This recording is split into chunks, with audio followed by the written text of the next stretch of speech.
Make up کیے رہیے، اس لیے کہ میٹرو جیسے روڈ پر چل رہی ہے وہاں ہے تو اس کو 3 حصے میں بانٹ دیا انہوں نے، یعنی بھیڑ کو دیکھتے ہوئے انتظامیہ نے ایک حصے کو یہاں رکھا، دوسرے کو وہاں رکھا اور تیسرے کو پلیٹ فارم میں رکھا۔ ظاہر بات ہے ہر وقت وہ ٹرین آ رہی ہے جا رہی ہے، اس میں کوئی کمی کوتاہی نہیں ہے، لیکن آپ سوار جو ہوں گے تو وہاں تک پہنچنے میں آپ کو اس چلچلاتی ہوئی دھوپ میں یا اس گرمی میں اور پریشانی میں آپ کو اتنے دیر لگ جائیں گے، حالت احرام میں آپ، یہ بھی آپ بار بار اپنے طرف متوجہ رہیں کہ ہم حالت احرام میں ہیں، یہاں ہمیں کسی کو تکلیف بھی نہیں دینا ہے اور اپنے آپ کو محتاط بھی رہنا ہے اور ارکان ہم کو پورے بھی کرنے ہیں۔ تو عرفہ آپ ممکن ہے کہ رات کے کسی حصے میں پہنچا دیے جائیں، اس بات کا امکان ہے کہ رات کے کسی حصے میں پہنچا دیے جائیں گے، جبکہ وقوف عرفہ تو دراصل زوال کے بعد ہے، یعنی سورج ڈھلنے کے بعد شروع ہوگا۔ تو وقوف عرفہ سے آپ اتنا پہلے آپ پہنچا دیے گئے ہیں عرفات میں، اگر رات کے کسی حصے میں پہنچا دیے گئے، اور مکہ المکرمہ سے عرفات 17 کلومیٹر دور، مینا سے تقریباً 12-13، یعنی اسی حسب ضابطہ کہ کسی کے لیے اتنی دوری ہوگی، کسی کے لیے اتنی دوری ہوگی، تو یہاں پر بھی جانے میں آپ کو کئی گھنٹے لگ سکتے ہیں اور اتنی بھیڑ ہوگی۔ جو لوگ بس میں جائیں گے، کچھ لوگ ٹرین میں بھی جائیں گے، میٹرو میں بھی کچھ لوگ جاتے ہیں، وہ تو اس وقت طے ہوگا کہ آپ کو ٹکٹ کیسا مل رہا ہے۔ تو آپ عرفات پہنچیں گے۔ عرفہ مینا کے خیمے کے بارے میں نے بتایا کہ وہ ایئر کولر ہوگا، ٹھنڈی ہوائیں ملیں گی، گدا اور تکیہ ہوگا۔ عرفات کا خیمہ دراصل خیمہ رہتا ہے، ادھر سے وہ کاغذ کیا ہوا کیا؟ عرفات کا خیمہ مینا کے خیمے سے مختلف ہوگا۔ آپ جو فوٹو وغیرہ میں دیکھتے ہیں مینا کا جو خیمہ بنا رہتا ہے بہت شاندار خوبصورت، اور جدہ حج ٹرمینل بھی اسی شکل کی بنی ہوئی ہے، تو آپ اس تصور میں نہ رہیں کہ عرفات میں بھی عرفات میں واقعتاً مزہ آتا ہے، اور خیمہ تو خیمہ ہی ہے، بس کچھ ڈال دیا گیا ہے دھوپ کی تپش سے بچنے کے لیے۔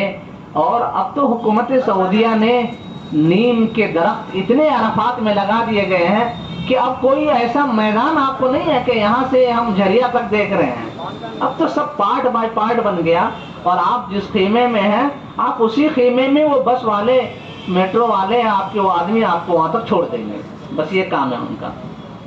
تو آپ وہاں پہنچ گئے عرفات کے خیمے میں، آپ اگر رات میں پہنچ گئے تو تھوڑا آرام کر لیں، رات کے آخر حصے میں اٹھ کر کے تہجد کا اہتمام کریں، اللہ سے مانگیں اور فجر کی نماز پڑھیں۔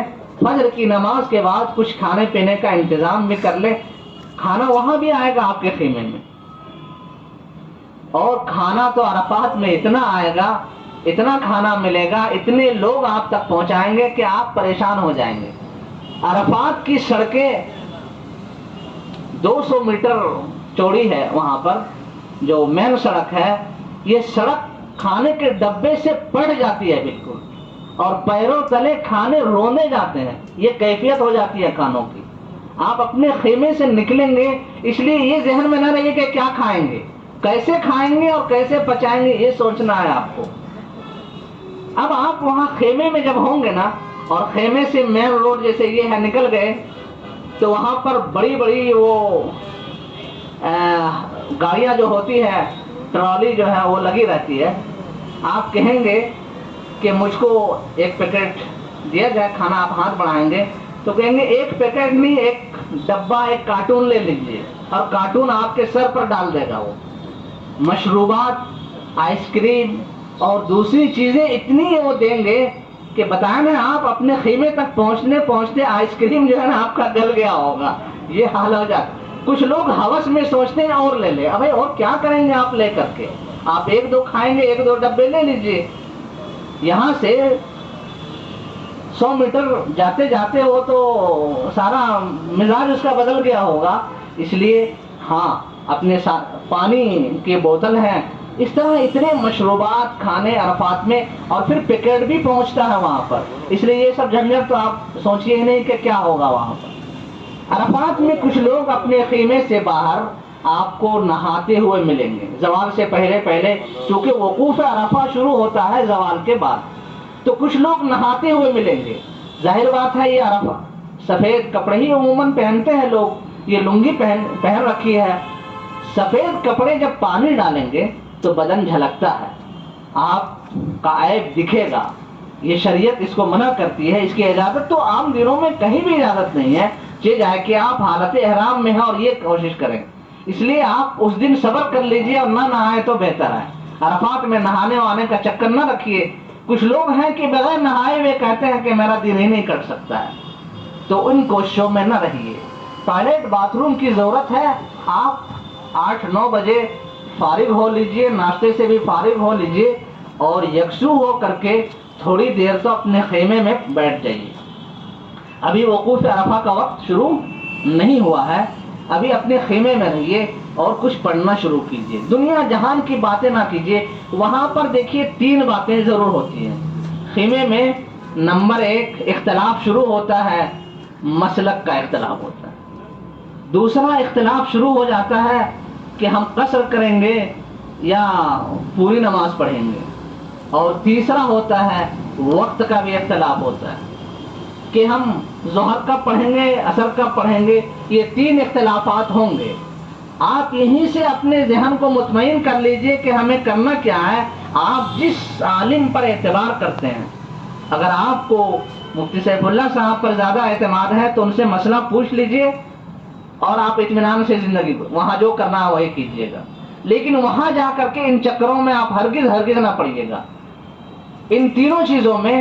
اسی لیے آپ جس کے پیروکار ہیں، جس کی اتباع کرتے ہیں، وہ آپ جانتے ہیں، اللہ جانے آپ کے ساتھ جو معاملہ ہے، وہاں آپ نئے معاملوں میں ہرگز نہ الجھیں۔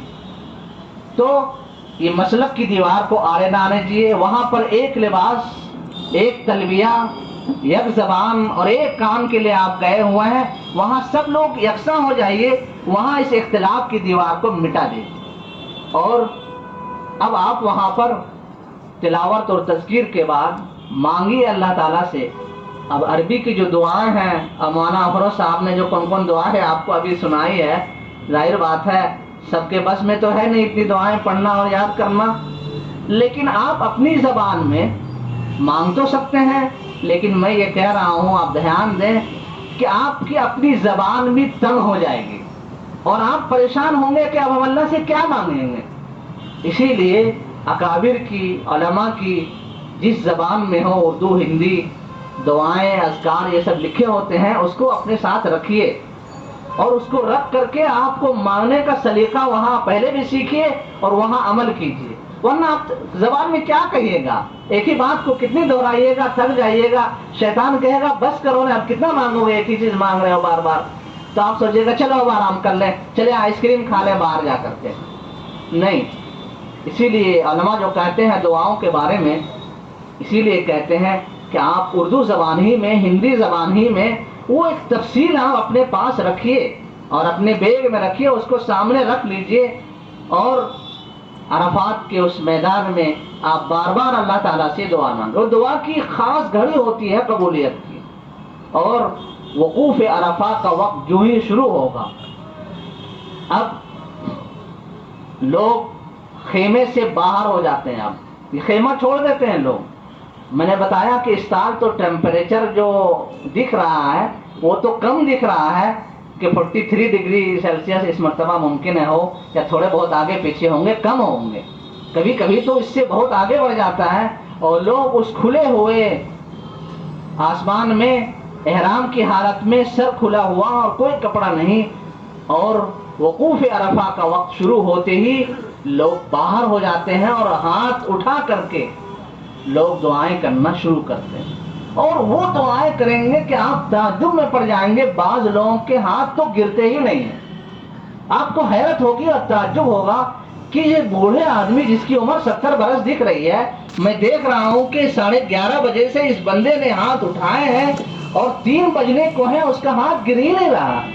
یہ حالت ہوتی ہے، زاروں قطار آنسو بہتے ہیں لوگوں کے، اور دھوپ کی پرواہ کیے بغیر، اس تپش کی پرواہ کیے بغیر اللہ کی وہ خاص ایک رحمت ہوتی ہے اور ہوا چلتی ہے، اس بھیڑ میں، اس تپش میں اور اس تمازت میں بھی ایک عجب کیفیت اور سرور طاری ہو جاتا ہے۔ یہ اللہ کے بندوں کو وہیں دیکھ سکتے ہیں، ہم بتا نہیں سکتے ہیں آپ کو۔ جیسے ایک آدمی کی اگر ناک خراب ہو، سونگھنے کی صلاحیت ختم ہو جائے اور 72 طرح کی عطر جو ہے اس کو بتایا جائے کہ اس کی یہ خوشبو تو سمجھا سکتا ہے کسی کو آدمی؟ خوشبو تو سونگھ کر ہی سمجھے گا آدمی، بتا کر کے نہیں بتایا جا سکتا ہے کہ اس کی یہ مزہ ہے اور یہ لطف ہے اور فنا ہے۔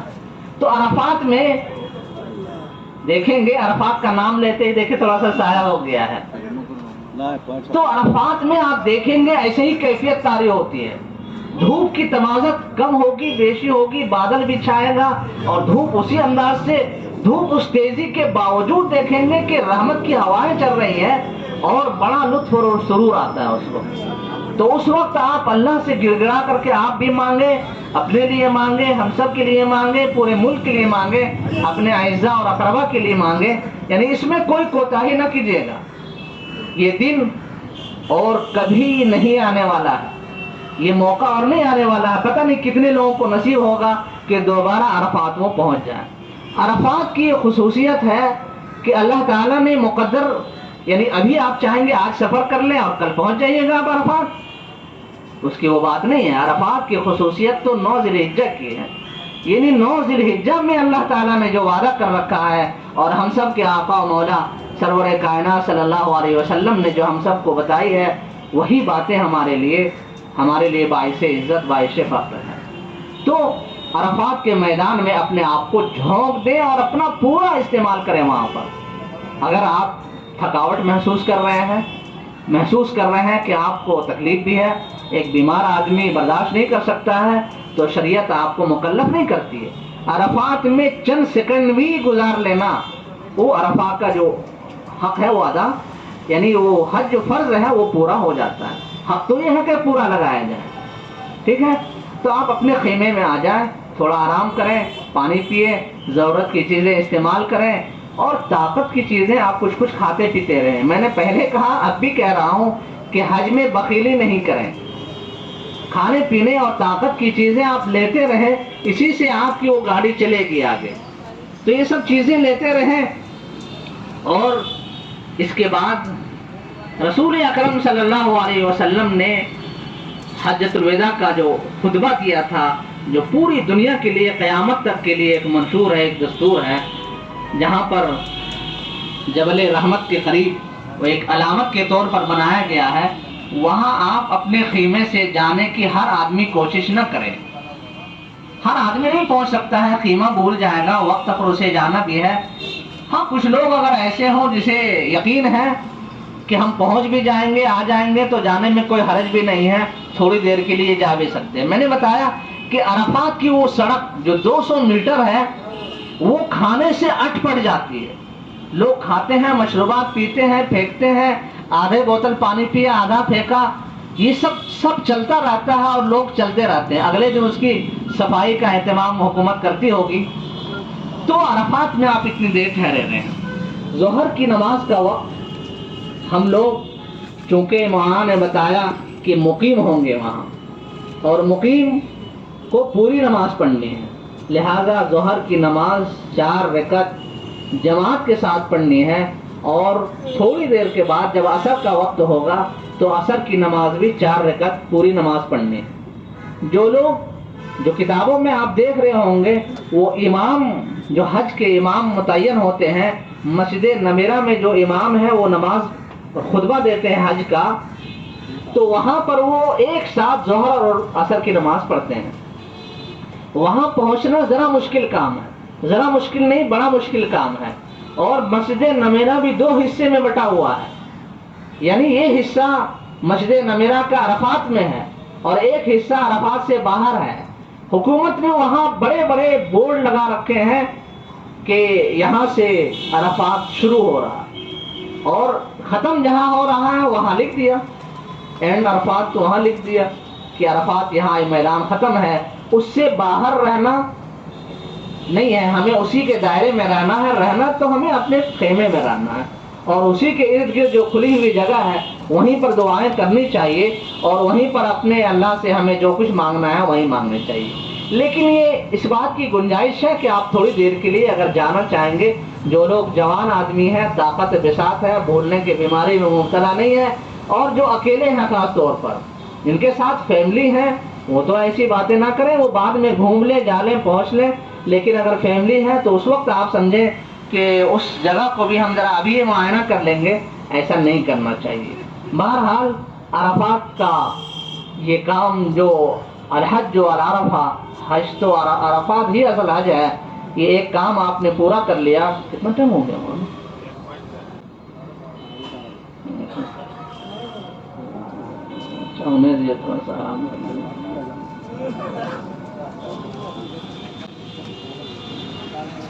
یہ بتائیں کہ یہ باتیں آپ کے سر سے اوپر, جو ہی مغرب کا وقت ہوگا, مغرب سورج ڈوبنے کے قریب ہوگا, لوگ دیکھیں گے تیاریاں کر رہے ہوں گے, اپنا اپنا بیگ کپڑے وپڑے ادھر ادھر جو باندھتے ہیں وہ رکھ رہے ہوں گے. سورج ڈوبنے کے بعد ہی وہاں سے نکلنے کی اجازت ہے. سورج جب ڈوب جائے, ظاہر بات ہے سب کو نماز پڑھنے کی فکر ہوتی ہے کہ مغرب کا وقت ہو گیا, لیکن آج عرفہ میں مغرب کی نماز, بولیے, نہیں پڑھیں گے. مغرب کی نماز عرفات میں نہیں پڑھیں گے, بلکہ وہاں سے ہم چلیں گے مزدلفہ کی طرف. مزدلفہ وہاں سے 4 کلومیٹر دور کے فاصلے پر ہے, لیکن یہ 4 کلومیٹر دور جانے میں کبھی کبھی 4 گھنٹے میں لگ جاتے ہیں. اصل بھیڑ تو یہی ہوتی ہے. اب عرفات کے بعد اصل بھیڑ دکھتی ہے. پہلے تو بھیڑ منتشر تھی, یہ سب جمع ہو گئے تھے عرفات میں. عرفات میں جمع ہوئے بغیر تو ممکن نہیں ہے کہ حج ہوگا, اس لیے عرفات میں آنا ہی آنا ہے سب کو. تو عرفات میں جتنے عرب لوکل لوگ ہیں وہ بھی آئیں گے, جتنے یہ لوگ ہیں وہ بھی رہیں گے, جن کا نام خیمہ در ہے وہ بھی رہیں گے, اور کچھ بغیر خیمہ والے لوگ بھی رہیں گے. تو عرفہ تو سب لوگ آ گئے, اور عرفہ سے مزدلفہ بھی جانا ہے سب کو. تو مزدلفہ 4 کلومیٹر دور ہے, لیکن جانے کے 2 راستے بنتے ہیں. ایک تو وہی ہے میٹرو گاڑی بسیں ہیں, اور دوسرے ایک بعض لوگ پیدل چلتے ہیں. پیدل جو لوگ چل سکتے ہیں اور اپنی منزل تک پہنچنے کا یقین ہے چل سکتے ہیں, لیکن خواہ بخواہی کے لیے اپنے آپ کو تھکانے کی ضرورت. بعض لوگوں کو بڑا گمان ہوتا ہے کہ ہم تو آرام سے روزانہ گاؤں میں 8 کلومیٹر چلتے ہیں. وہ گاؤں میں چلنا اور وہاں چلنا بڑا فرق پڑ جاتا ہے. اسی لیے ہر جگہ ایک ہی سما اور ایک ہی فضا نہیں ہوا کرتی ہے. اس لیے آپ سوچ لیں, آپ کو وہاں پر عرفات سے نکلنے میں اور بسوں میں اور میٹرو میں سوار ہونے میں اس قدر گتھم گتھی لوگ کرتے ہیں. ایک گاڑی اور دوسری گاڑیاں جب خیمے سے نکلیں گے, باہر جو گاڑی لگی رہے گی مشکل سے 1 فٹ کے فاصلے میں ایک بس اور دوسرے بس کھڑی ہے. ایئر کنڈیشن بسیں ہیں, اندر تو ٹھنڈک ہے, باہر کیا عالم ہوگا آپ سمجھ سکتے ہیں. تو بسوں سے جو گرمی نکل رہی ہے, لوگ پس جاتے ہیں اس پر اور پریشان ہو جاتے ہیں. اسی لیے وہاں پر بہت ہڑبڑی مچانے کی ضرورت نہیں ہے. آپ تو پہنچیں گے ہی پہنچیں گے, رات کے کسی حصے میں آپ پہنچ جائیں گے. مزدلفہ کا وقت تو آخر شب میں شروع ہوتا ہے, لہذا مزدلفہ آپ دیر سے بھی پہنچیں تو کوئی حرج کی بات نہیں ہے. لہذا آپ عرفات سے نکلے. عرفات سے نکلنے کے بعد مزدلفہ آپ جیسے چاہیں, آپ میٹرو سے گئے, بس سے گئے, پیدل گئے, پہنچ گئے. آپ کو مینا میں خیمہ ایئر کولر ملا تھا, عرفات میں ٹیمپروری خیمے ملے تھے, نیچے میں قالین وغیرہ بھی بچھے رہتے ہیں, بالکل یوں ہی نہیں ہوتی. اور تیسرے نمبر پر جب مزدلفہ آئے تو وہاں نہ خیمہ ہے, نہ بستر ہے, نہ چادر ہے, کچھ نہیں ہے وہاں. اب وہاں پر کام آتا ہے آپ کو, جو آپ کو کہا جاتا ہے کہ ایک ہلکی سی چادر رکھ لیں گے اپنے بیگ میں, وہی چادر بچھانے میں کام آتی ہے.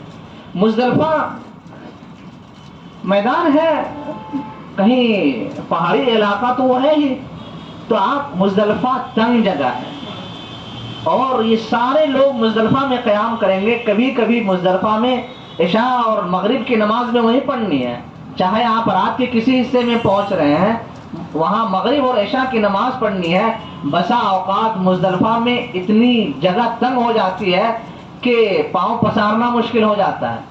لیکن آپ جیسے جیسے آگے بڑھیں گے،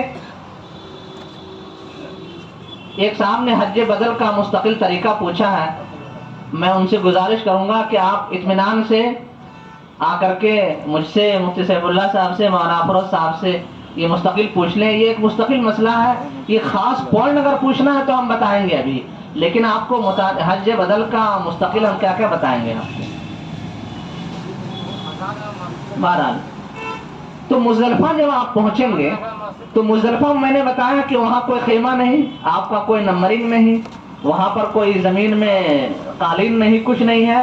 آپ کے بیگ میں ہلکی پھلکی چادر، کچھ چٹائی وٹائی جو لیے رہتے ہیں نا لوگ، اسی لیے لے کے رہتے ہیں. آپ دیکھیں گے مزدلفہ میں کچھ لوگ چٹائیوں پر، کچھ لوگ چادروں پر، اور کچھ لوگ VIP گدوں میں بیٹھے رہتے ہیں.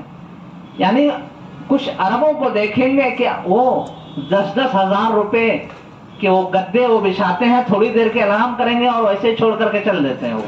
اور بعد میں وہ نائجیریا کی جو غریب خواتین ہیں اس کو سمیٹتی ہیں، چٹائی وٹائی بھی لپیٹتی ہے، اور وہ جا کر کے پھر حرم شریف کے باہر میں عزیزیہ کے ہوٹل کے نیچے میں وہی لوگ بیچتی ہے جا کر کے. تو آپ ان چکروں میں نہ رہیں. بہت سارے ہمارے احباب بھی سوچتے ہیں کچھ سمیٹ لے، 1-2 چٹائی لپیٹ لیں، بوجھ بن جائے گا آپ کے لیے. چٹائیاں بہت ملے گی زندگیوں میں، ان سب چکروں میں نہ پڑے. وہ تو اپنا احرام بھی اتار دیتے ہیں کہ رات بھر میں عرفات میں گندا وندہ ہو گیا، پسینہ وسینہ آ گیا ہے تو دوسرا کپڑا بدل لیا. احرام تو جب چاہے بدل سکتے ہیں، کپڑا ہے یہ، جب چاہے بدل سکتے ہیں. کچھ نفیس قسم کے لوگ ہیں تو انہوں نے احرام ایک کونے میں گئے، دونوں کو باتھ روم میں چھوڑا اور چل دیے، ان کو کوئی مطلب نہیں ان کپڑے سے. ہم تو محبت سے سمیٹ کر کے رکھتے ہیں کہ مرتے دم تک یہ کپڑا کام آئے گا. ان کی تو یہ حالت رہتی ہے، اس لیے آپ ان سب چیزوں میں نہ پڑیں. بہرحال تو مزدلفہ میں آپ کو اب کیا کرنا ہے؟ مزدلفہ میں آپ کو پہلے جا کر کے عرفات سے مزدلفہ جب پہنچیں گے تو آپ تھکے ہوں گے، تھوڑی دیر آرام کریں. پہلے فریش ہو لیں، پہلے نماز کی فکر کر لیں. مغرب کی نماز اور عشاء کی نماز اپنے ساتھیوں میں جماعت کر کے پڑھیں. مغرب اور عشاء کی نماز ایک ساتھ، یعنی پہلے مغرب پڑھ لیں پھر عشاء پڑھ لیں. یہ دونوں نمازیں پڑھنے کے بعد پھر مغرب کی سنت پڑھیں، پھر عشاء کی سنت پڑھیں. اس کے بعد آپ کچھ کھائیں پیئیں. وہاں کھانا پینا آپ کے بیگ میں وہی کام آئے گا. وہاں کوئی ظاہر بات ہے رات کا حصہ ہے، آپ کو کون دینے والا آئے گا؟ کوئی اللہ کا بندہ مل جائے. ہم اپنے ساتھیوں سے بچھڑ گئے تھے، ہم سوار ہو گئے بس میں اور ہمارے سارے احباب چھوٹ گئے، تو میرا کھانا پانی بیگ سب انہیں کے پاس تھا، میں بس احرام کی حالت میں تھا. بھوک بھی لگی ہے. پھر ہم اتر گئے مزدلفہ میں کہیں. اب مجھے فکر ہوئی کہ چلو نماز پڑھ لیں پھر ساتھیوں کی خبر لیں گے. تو میں نے نماز سے پہلے کھانے کی بھی فکر تھی، تو ایک صاحب آئے اور مجھے کھانا پکڑا دیا انہوں نے. ہم نے چلیے اللہ نے ایک کام بنا دیا میرا. تو اس طرح خوب کام چلتا ہے وہاں، اس کی فکر نہیں کرنی ہے، آپ کو نماز کی فکر کرنی ہے. نماز پڑھ لیجئے، نماز کے بعد کھانا آپ کے جھولے میں ہے، کھا لیجئے، تھوڑی دیر آرام کیجئے، پھر جاگیے. یہ جاگنے کی رات ہے. مزدلفہ کی رات کو شب قدر کی رات کی طرح بتایا گیا ہے اور یہ افضل ترین راتوں میں شمار کیا گیا. اسی لیے آپ جاگیے. اب وقوف مزدلفہ، یہ وقوف مزدلفہ یہ وہ آخری پہر، وہاں پر کیا کرنا ہے وقوف. حج میں تلبیہ کے سوا آپ کو نئی چیز کچھ بتائی گئی کہ یہ آپ کو پڑھنا ضروری ہے؟ بتائیے، آپ لوگ ادھر مت دیکھیں. حج میں تلبیہ تو آپ کو یاد کرنے کے لیے کہا گیا، لبیک اللہم لبیک، یہ تو یاد کرنا آپ کو. اس کے علاوہ کہیں پر ایسی بات ہے کہ یہ یاد کرنا ضروری ہے؟ حج عمل کرنے کا نام ہے. کچھ پڑھنا، روز مرہ میں جو دعائیں پڑھتے ہیں مومن ہر روز پڑھتا ہے. تو مزدلفہ میں بھی آپ ظاہر بات ہے دعائیں کریں گے، اللہ سے مانگیں گے. اور رسول اللہ صلی اللہ علیہ وسلم کے بارے میں وہ حدیث آپ نے مطالعہ کیا ہوگا، سنا ہوگا کہ جو عرفات میں اللہ کے رسول کی دعا قبول نہیں ہوئی تھی وہ مزدلفہ میں قبول ہو گئی تھی. تو آپ کتنی بابرکت وہ جگہ اور کیا معاملہ ہے آپ سمجھ سکتے ہیں. تو وہ کریں گے. مزدلفہ میں ایک کام آپ کو اور کرنا ہے. وہ کام کیا کرنا ہے؟ آپ نے بولے کوئی جلدی سے. کنکری چننا ہے. مزدلفہ میں آپ کو 70 کنکری لینے ہیں. کتنی لینی ہے؟ 70 کنکری لینی ہے. وہ کنکری چنے کے دانے کے برابر سے کھجور کی گٹھلی سے زیادہ ہرگز نہیں ہوں. یعنی قابلی چنا اور ہمارا یہ دیسی چنا یہ دونوں کے ہی درمیان رہے تو اچھا ہے. آپ اس کو لے لیں. مزدلفہ میں ہر جگہ آپ کو مل جائیں گے، جہاں آپ بیٹھیں گے کنکری آپ کو مل جائے گی. اب تو باضابطہ ایسا محسوس ہوتا ہے کہ حکومت کی طرف سے کچھ کنکریاں بعض حصوں میں ڈالی جاتی ہیں. بہرحال آپ کو کنکریوں کے یعنی تلاش کرنا اور لینا. آپ دیکھیں گے بعض بقال میں، یعنی بقال کا مطلب یہاں جہاں ہمارے یہاں جو سامان وغیرہ فارچون کی دکانیں کہیے، وہاں پر بھی بعض لوگ یہ کنکریاں مل جاتی ہیں، بٹوے میں دے دیتے ہیں آپ کو. لیکن آپ اس چکر میں نہ رہیں، بلکہ آپ کنکری تو کہاں سے لیں؟ مزدلفہ سے چنیں. یہ سنت ہے. آپ نے 70 کنکریاں چن کر کے دھو کر کے ایک بٹوے میں رکھ لیجئے، یا یہ 200 ml والا بوتل آتا ہے نا، اسی میں ڈال لیجئے، وہ بھی زیادہ بہتر ہے، ادھر ادھر بکھریں گے نہیں. یعنی جوس لے لیجئے، 200 ml پی لیجئے، اسی کو دھو کر کے اس میں کنکری رکھ دیجئے. مزدلفہ میں آپ ٹھہرے رہیں. آپ اس کے بعد فجر کی نماز پڑھیں. فجر کی نماز کے بعد فوراً دیکھیں گے اتنے لوگ وہ بھاگتے ہوئے نظر آئیں گے، اتنے لوگ بھاگتے ہوئے دکھیں گے آپ کو. آپ جلدی نہ مچائیں اس میں، اور یہ کوشش نہ کریں کہ ہم بھی بھاگیں گے ان کے ساتھ. آپ کو اطمینان کے ساتھ طلوع صبح صادق کا جو معاملہ، طلوع آفتاب کا جو معاملہ ہے، یعنی سورج جو نکلتا ہوا منظر ہوتا ہے، اس سے تھوڑی دیر پہلے آپ کو وہاں سے ہٹنا ہے مزدلفہ سے. اور مزدلفہ سے ہٹ کر کے اب آپ جائیں گے کہاں؟ منا جائیں گے، جہاں سے آپ چلے تھے. یعنی آپ جو 7 تاریخ کی شام کو کہیے، 8 کی صبح کو کہیے، جو آپ چلے تھے جس خیمے سے، اسی خیمے میں آپ کیا کریں گے؟ آپ کو پہنچنا ہے. وہاں پر بھی آپ کو معلم یہ وہ کا چکر جو ہے نا بڑا دوسرا رہتا ہے. یہ بالکل صبح کا وقت ہے، دھوپ ابھی نکلی نہیں ہے، تھوڑی دھوپ نکل رہی ہوگی. آپ وہاں سے چلیں گے. جب وہاں سے آپ چلیں گے تو منا کے خیمے میں پہنچنے میں لگ بھگ آپ کو 1 سے 2 گھنٹے لگ ہی جاتے ہیں. یہ گرمی ہوتی ہے، تو گرمی میں آپ وہاں دیکھیں گے سڑکوں پر جو یہ بانس لگے ہوئے ہیں نا، تو اس بانس میں فوارے لگے ہوتے ہیں، پانی کے فوارے مارے جاتے ہیں، اور پانی کے فوارے سے ٹھنڈک بنانے کی ایک فضا بنائی جاتی ہے، گرمی تاکہ نہ لگے. اور کچھ دیکھیں گے عرب بچے کھیلتے ہوئے نظر آئیں گے. اس طرح بوتل میں وہ پچکاری لیے رہتے ہیں اور پچکاری سے پانی مارتے ہیں. تو جو لوگ چشمہ پہنتے ہیں وہ دیکھیں گے کہ زور سے مارا، معلوم ہوا ان کا چشمہ جو ہے نا بھیگ گیا. بچے، چھوٹے بچے شرارت بھی کرتے رہتے ہیں، کھیلتے رہتے ہیں. وہ تو محبت سے کرتے ہیں، پریشان نہیں کرتے ہیں وہ. تو آپ چشمے والے لوگوں کو اسی لیے کہا جاتا ہے کہ چشمے کے ساتھ پیچھے میں جو ہے وہ فضا بھی لگا لیں تاکہ گرے اڑے نہیں، بار بار صاف کریں. بہرحال آپ وہاں سے مزدلفہ سے منا کے خیمے میں پہنچیں گے، اور منا کے خیمے میں پہنچ کر کے اپنی جگہ پر جہاں سے آپ چلے تھے وہاں آرام کریں گے.